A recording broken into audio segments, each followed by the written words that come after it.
2020년 9월 오늘의 책은 오늘 언어의 온도 작가 이기주. 말과 글에는 그리고 삶에는 나름의 따뜻함과 차가움이 있다. 출판사는 말글터. 말과 글은 머리에만 남겨지는 게 아닙니다. 가슴에도 새겨집니다. 마음 깊숙이 꽂힌 언어는 지지 않는 꽃입니다. 우린 그 꽃을 바라보며 위안을 얻기도 합니다. 서문. 당신의 언어 온도는 몇 도쯤 될까요?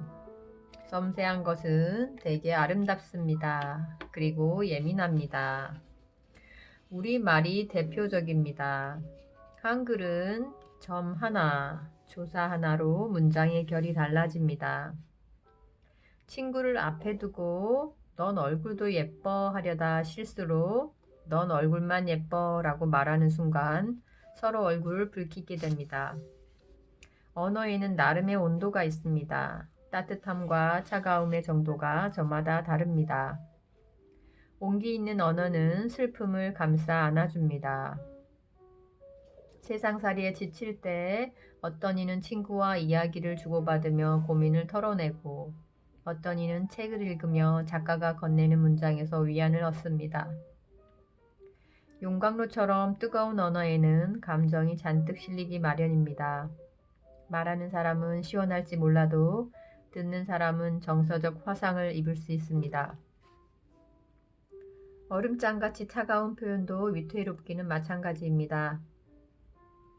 상대의 마음을 돌려세우긴커녕 꽁꽁 얼어붙게 합니다. 그렇다면 이 책을 집어든 당신의 언어 온도는 몇 도쯤 될까요? 글쎄요, 무심결에 내뱉은 말 한마디 때문에 소중한 사람이 곁을 떠난다면 말 온도가 너무 뜨거웠던 게 아닐까요? 한두 줄 문장 때문에 누군가 당신을 향한 마음의 문을 닫았다면 그 온도가 너무 차갑기 때문인지도 모릅니다. 어쩌면요. 일상에서 발견한 의미 있는 말과 글, 단어의 어원과 유래, 그런 언어가 지닌 소중함과 절실함을 책에 담았습니다. 페이지를 넘길 때마다 문장과 문장에 호흡을 불어넣으며 적당히 뜨거운 음식을 먹듯 찬찬히 곱씹어 읽어주세요. 그러면서 각자의 언어 온도를 스스로 되짚어봤으면 하는 바람입니다. 이 책이 그런 계기가 되었으면 합니다. 여전히 많은 것이 가능합니다. 봄비 내리는 소리에 귀를 기울이며 이기주. 소제목 목적지 없이 떠나는 여행.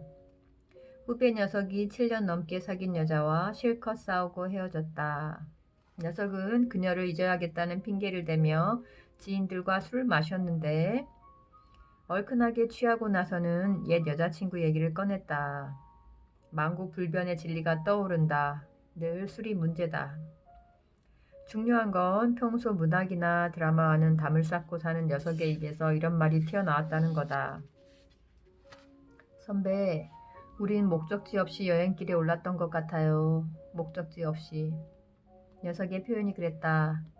사랑이라는 확신이 있었기에 종착지를 정하지 않은 채 무작정 둘만의 여행을 떠났으나 어디선가 깊은 미궁으로 빠져들었고 결국 길을 잃었노라고.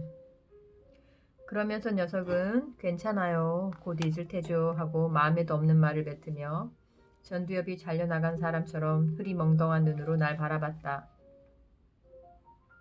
그 표정은 제 사정을 들었으니 이제 형식적인 위로나 격려라도 좀 해주세요. 그래야 견딜 수 있을 것 같아요 하고 요구하는 것처럼 보였다. 하지만 난 아무 말도 하지 못했다. 조금만 지나면 곧 무뎌질 거야 라거나 시간이 만병통치약이 있잖아. 시간이라는 만병통치약이 있잖아 같은 식상한 멘트를 쏟아내며 어설픈 위로를 건네기 싫었다. 그저 뜬금없이 루시와 시인의 나무의 시에 나오는 짤막한 구절을 들려줬던 것으로 기억한다. 아니 정확히 말하면 후배의 넋두리를 듣다 보니 오래전 나를 스쳐 지나간 추억과 상념이 스멀스멀 피어올라서 녀석이 들을 듯 말 듯한 소리로 혼자 조용히 읊조렸던 것 같다. 나무에 대한 시를 쓰려면 먼저 눈을 감고 나무가 되어야지. 너의 전생애가 나무처럼 흔들려야지. 난 건하게 취한 후배를 택시에 우겨 넣다시피 한 다음 심야 버스에 올라 집으로 향했다. 옆 좌석에서 연인으로 보이는 젊은 남녀가 뭐가 그리 좋은지 서로에게 눈을 떼지 못한 채 키득대고 있었다. 그들을 슬쩍 바라보다가 사랑의 생성과 소멸에 대해 생각했다. 우린 사랑에 이끌리게 되면 황량한 사막에서 야자수라도 발견한 것처럼 앞뒤 가리지 않고 다가선다. 그 나무를 상대방을 알고 싶은 마음에 불이 나게 뛰어간다. 그러나 둘만의 극적인 여행이 대단원의 막을 내리는 순간 서늘한 진리를 깨닫게 된다. 내 걸음은 네가 아닌 나를 향하고 있었다는 것을. 이 역시 사랑의 씁쓸한 단면이 아닐 수 없다. 처음에 너를 알고 싶어 시작되지만 결국 나를 알게 되는 것. 어쩌면 그게 사랑인지도 모른다. 소제목 가짜와 진짜를 구별하는 법. 영화 종이달의 주인공 리카는 평범한 은행으로 일하며 조금은 지루한 일상을 살고 있다. 그러던 어느 날 백화점에서 충동적으로 화장품을 구매한 그녀는 얼떨결에 고객 예금에 손을 대면서 걷잡을 수 없는 나락에 빠진다. 아슬아슬한 일탈을 이어나간다. 영화의 제목이기도 한 종이달은 무슨 뜻일까? 과거 일본의 사진관이 처음 생길 무렵 초승달 무렵에 가짜 달을 매단 채 한껏 폼을 잡고 가족사진을 찍었다. 그래서 종이달은 가족이나 연인과 보낸 가장 행복한 순간을 의미한다고 한다. 영화에서 가장 인상 깊은 장면은 횡령한 돈을 흥청망청 쑥으로 집으로 향하던 리카가 새벽 하늘에 걸려있는 초승달을 지그시 바라보는 순간이다.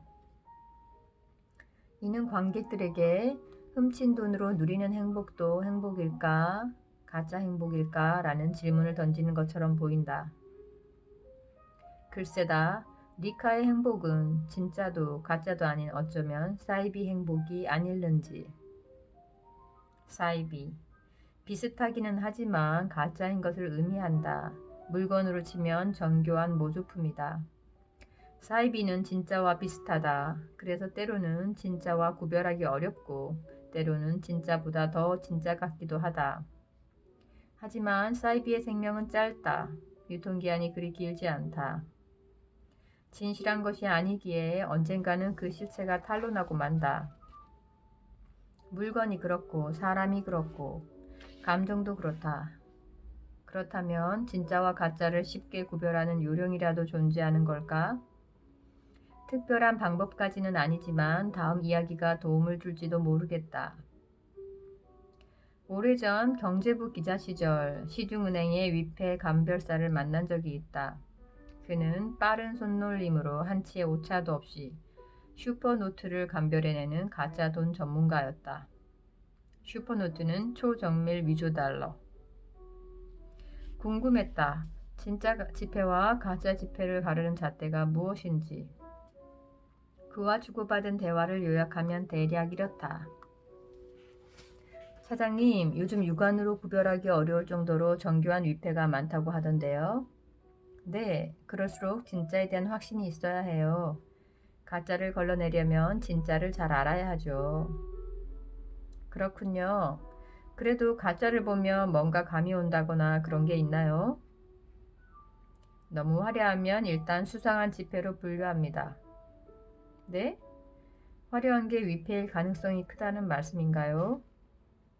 위패는 진짜처럼 보이기 위해 꾸민 흔적이 역력해요. 어딘지 부자연스럽죠.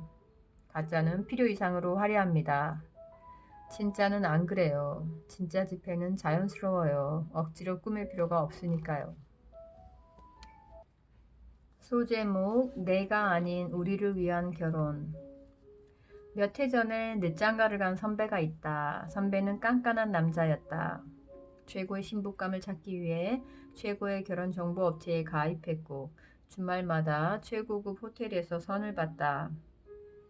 하지만 상대의 장점보다 단점부터 들추는 버릇 때문인지 조건에 맞는 상대를 만나지는 못했다. 덕분에 어느 동네에 어떤 호텔이 있는지, 어느 호텔 커피숍의 전망이 좋은지 같은 잡다한 지식만 머릿속에 집어넣었다. 선배가 짝찾기 모험을 멈추려던 찰나, 즉 집신도 짝이 있는데 짝이 없는 나는 집신만도 못한 게 아닌가 하는 자괴감에 빠지려던 순간이었다. 그는 경력직으로 회사를 옮겼고 그곳에서 동료 여직원을 보자마자 한 번도 느껴본 적 없는 낯선 감정에 빠져들었다. 사내 연애를 시작한 그는 반년 만에 결혼에 이르렀다. 이직을 통해 일터와 신부감을 모두 얻었으니 화투에서 한 번에 피 2장을 따는 일타쌍피를 몸소 실천한 셈이다. 결혼식 직후 선배는 의기양양한 표정으로 소회를 밝혔다. 그의 발언에서 나는 약간의 허세와 오글거림과 순수함과 나름의 진정성을 느낄 수 있었다. 선배가 말하길, 와줘서 정말 고마워. 결혼 생활을 아직 해보지 않아서 결혼이 미친 짓인지 아닌지 아직 잘 모르겠어. 내가 쓸데없는 소리를 했나? 이건 못 들은 걸로 해줘. 다만 전에는 나를 위한 결혼을 하려 했던 것 같아. 이 여자를 만나게 되면서 비로소 우리를 위한 결혼을 생각하게 됐지. 내가 아닌 우리를 위한. 소제목, 노력을 강요하는 폭력. 채찍질이란 뜻의 위플래시라는 영화가 있다. 제목 그대로 채찍을 휘둘러대는 영화다. 스승이 제자에게, 감독이 관객에게. 저예산 영화인데다 줄거리도 비교적 단순하다. 최고의 재즈 드럼 연주자가 되려는 대학 신입생 앤드루가 교내 밴드에 합류한다. 지도 교수는 스파르타식 교육으로 악명이 높은 플래처. 플래처 교수는 칭찬이 재능과 꿈을 좀먹는다고 여기는 사람이다. 그만하면 잘했어 라는 굿잡이라는 표현을 가장 혐오하는 그는 학생들의 달팽이관에 채찍질을 하겠다는 듯 연습 도중 온갖 폭언을 날린다. 누군가 작은 실수라도 저지르면 박자가 틀렸어, 바보, 멍청이라고 우르렁댄다.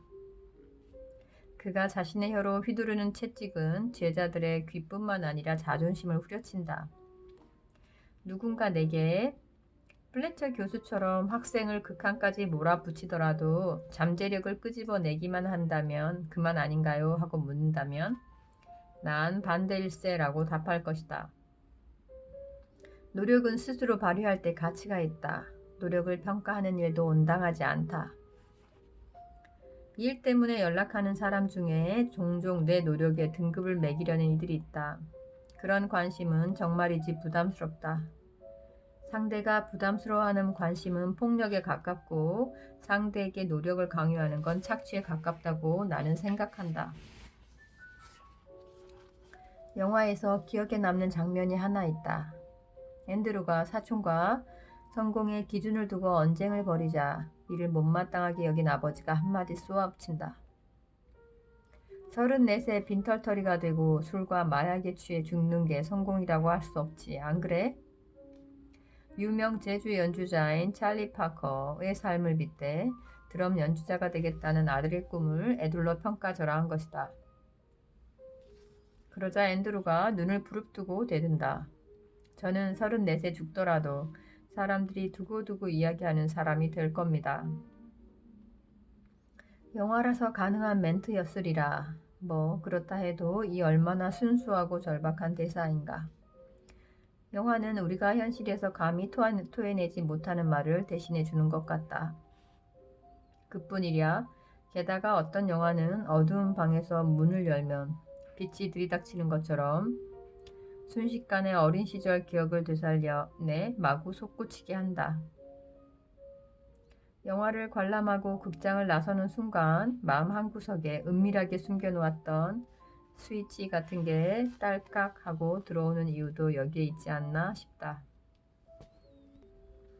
소제목, 희극과 비극. 청주시 오송역에서 기차를 타고 이동하고 있었다. 다른 소리를 용납하지 않을 것만 같은 압도적인 소음이 열차에 울려 퍼지기 시작했다. 앞자리에 앉은 사내가 주변 사람들이 다 들을 수 있을 정도의 큰 소리로 전화 통화를 하고 있었다. 기차 속도에 비례해서 그의 목소리 데시벨도 줄기차게 상승했다. 사내 입에 부부젤라 같은 응원 도구를 이식해 목소리를 증폭하는 게 아닐까 하는 생각이 들 정도였다. 사내는 통화 상대에게 잔뜩 화가 난 듯했다. 1시간 가까이 열과성을 다해 말을 이어갔다. 난 그의 목소리를 억지로 들으며 현역 시절 지칠 줄 모르는 체력과 폭넓은 활동량으로 그라운드를 누볐던 박지성 선수를 연상했다. 사내의 지구력에 박수를 보내고 싶었다. 어쩔 수 없이 통화 내용도 엿듣게 됐다. 그가 토해내는 모든 얘기가 뇌 귀로 날아들었다. 그 친구는 남을 배려할 줄 몰라. 뭐 대충 이런 내용이었다. 본인에게 하는 말인가? 그렇다면 통화를 하면서 자아성찰까지 하는 것인가? 듣기야 사내는 통화 막바지에 폭발적인 고음을 자랑하는 가수가 샤우팅을 하듯 우렁찬 목소리로 외쳤다. 난 말이지 똑같은 말 되풀이하지 않는 사람이야. 난 말이지 똑같은 말 되풀이하지 않는 사람이야. 난 이 문장이 왜 이리 웃기던지 웃음을 참느라 혼이 났다. 희극적인 요소가 다분하지 않은가? 똑같은 말을 되풀이하지 않아 라는 말을 되풀이하다니. 역시 사람은 흥분하면 자신이 내뱉는 말과 행동을 비교하거나 대조하지 못하는 법이다. 다만 한편으론 사내가 처한 상황을 알지 못하는 내가 그를 일방적으로 비난하는 건 도의적으로 문제가 있다는 생각도 들었다. 그래서 그의 행동이 어쩌면 포스트 모더니즘에 입각해 현대인의 비극적 자화성을 고발하는 행위 예술일지도 모른다는 꿈보다 해몽식의 상상을 하며 가방에서 이어폰을 꺼내 귀에 꽂았다. 찰리 채플린이 그랬던가? 세상사는 멀리서 보면 희극이지만 가까이서 보면 비극이라고. 그 말이 새삼 무겁게 다가온다. 소제목 애지욕기생. 비가 올 듯 말 듯 우중충한 새벽, 일산 국립암센터 정류장에서 버스를 기다리고 있었다. 이곳에선 서울로 출근하는 직장인뿐만 아니라 병원에 입원한 환자의 가족으로 추정되는 사람들도 꽤 많이 탑승한다. 한 번은 40대 후반쯤 돼 보이는 여성이 내게 말을 걸어왔다. 여기 서울역 가는 1200번 버스 서요. 양쪽 손에는 오랫동안 병원에서 지낸 듯한 흔적이 보였다. 옷가지와 이불 보따리가 잔뜩 들려 있었다. 저도 1200번 탑니다. 오면 알려드릴게요. 마침 버스가 도착했고 그녀와 나는 나란히 올라탔다. 몇 분쯤 지났을까 그녀의 휴대전화 별소리가 요란하게 울렸다. 당신인교. 환자가 잠 안 자고 뭐해요. 병상에 있는 남편에게서 걸려온 전화인 게 분명했다. 난 바로 뒤에 앉아 있었기 때문에 의도치 않게 통화 내용을 엿듣게 됐다. 오래전 일이지만 그녀가 남편에게 읊조린 한마디가 아직도 잊히지 않는다. 그녀가 꽤 긴 통화를 마치면서 뭔가를 고백하듯 말했다. 그래요. 당신이 곁에 있어 참 다행인 것 같아요. 나도 당신 덕분에 버티고 있나 봐요. 나는 이 말을 듣고 괜스레 가슴이 울렁거렸다. 한편으론 의문도 들었다. 아니, 환자의 보호자가 환자 덕분에 버틴다니 무슨 말이지? 고개를 갸웃하는 사이 번쩍하고 머리를 스치는 글귀가 있었다. 애지욕기생이란 말이 퍼뜩 떠올랐다. 사랑은 사람을 살아가게끔 한다 정도로 풀이할 수 있다. 나는 이런 생각에 휩싸였다. 어쩌면 그녀야말로 애지욕기생을 몸소 실천하고 있는 게 아닐까? 닥친 현실은 녹록하지 않지만 남편을 향한 애틋한 사랑을 동력으로 주어진 삶을 버티고, 아니 이겨내고 있는 게 아닐까? 짐작컨대 그녀는 남편에게 틈틈이 전화를 걸어 마음 깊은 곳에서 끌어올린 진심 어린 말로 사랑을 고백할 것이다. 이렇게 소중한 사람의 아픔을 어루만질 것이 분명하다. 그리고 그런 숭고한 과정을 통해 자신이 살아야 하는 이유를 확인할 것이다. 당신이 있어 참 다행입니다. 라고 속삭이며. 소제목 대체할 수 없는 문장. 글은 엉덩이 힘으로 쓰는 것이다. 작가나 기자처럼 글쓰기를 업으로 하는 사람들이 자주 하는 말이다. 약간의 허세가 섞여 있기는 하지만 충분히 일리가 있는 얘기다. 타고난 처음품으로 좋은 글을 쓰는 사람은 거의 없다. 상당수 작가는 시간과 드자비를 해가며 머릿속 모니터에 쓰고 지우기를 거듭한다. 단어를 고르고 고치고 꿰매는 일을 되풀이한다. 채 경험하지 않았거나 미처 생각하지 않았던 것을 문장으로 이야기하려면 그 수밖에 없다. 덜어낼 것도 보탤 것도 없는 적확한 문장을 쓰고야 말겠다는 다짐이 지면에 스며들 때까지 펜을 들고 있어야 한다. 그러므로 작가는 벼랑 끝까지 가보는 사람인지도 모른다. 혹은 벼랑 근처까지 갔다가 자신만의 깨달음을 안고 돌아오는 사람이거나 엉덩이력과 필력은 비례한다는 믿음을 가지고 종일 앉아있다 보면 다른 문장으로 대체될 수 없는 단 하나의 문장이 떠오르기도 한다. 물론 거의 실패한다. 머릿속에 잠복해 있던 단어가 문장으로 변하는 순간 물 밖으로 나온 생선처럼 신선함을 잃어버리기 마련이니까. 그래서 글을 쓰는 작업은 실패할 줄 알면서도 시도하는 과정, 결코 도달할 수 없는 목적지를 찾아 나서는 행위라고 나는 생각한다. 어디 글쓰기만 그러할까? 지금 이 순간 우린 저마다 대체할 수 없는 것을 찾기 위해 발버둥 치고 있지 않나? 남이 알아주지 않아도 그게 아니면 안 될 것 같아서 결코 대체할 수 없는 것이기에 그리고 그게 무엇이든 그런 걸 하나쯤 가슴에 품고 있다면 이미 충분히 잘 살아가고 있는 건지도 모른다. 참, 원고를 완성하는 순간에만 작가로서 해방감과 성취감을 느끼는 건 아니라는 점을 덧붙여 말하고 싶다. 한 줄 한 줄 문장을 정제하고 고치다가 아 이거다 싶은 본능이 꿈틀거릴 때 더 나은 글이 될 것 같은데 하는 느낌이 손의 근육과 신경망을 타고 머리와 가슴으로 전해져 올 때 나는 작가로서 커다란 희열을 느낀다.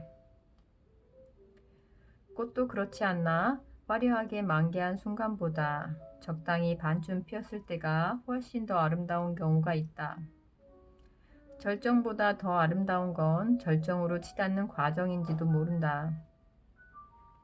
송나라 때 시인 소옹은 이러한 이치를 멋들어지게 노래했다. 좋은 술 마시고 은근히 취한 뒤 예쁜 꽃 보노라 반쯤 피었을 때. 지금도 나쁘지 않지만 앞으로 더 좋아질 것 같은 예감이 드는 순간 우린 살아가는 동력을 얻는다. 어쩌면 계절도 감정도 인연이라는 것도 죄다 그러할 것이다. 소제목 딸에게 보내는 굿나잇 키스. 사내는 늘 분주했다. 책을 쓰고 글을 읽느라 가족을 챙기지 못했다. 사내 일에 방해가 될까봐 아내는 아이를 업고 엄동설 안에 골목을 서성였다. 사내는 명성을 얻은 후에도 항상 글을 썼고 책만 읽었다. 동시대를 사는 많은 이들에게 고언을 들려주었다. 하지만 그 사이 가족이 겪어야 했을 고통은 헤아리지 못하였다. 우리 시대의 대표적 지성으로 꼽히는 이어령 전 문화부 장관의 이야기다. 이 교수는 한때 일에만 정신이 팔린 아버지였다고 고백한다.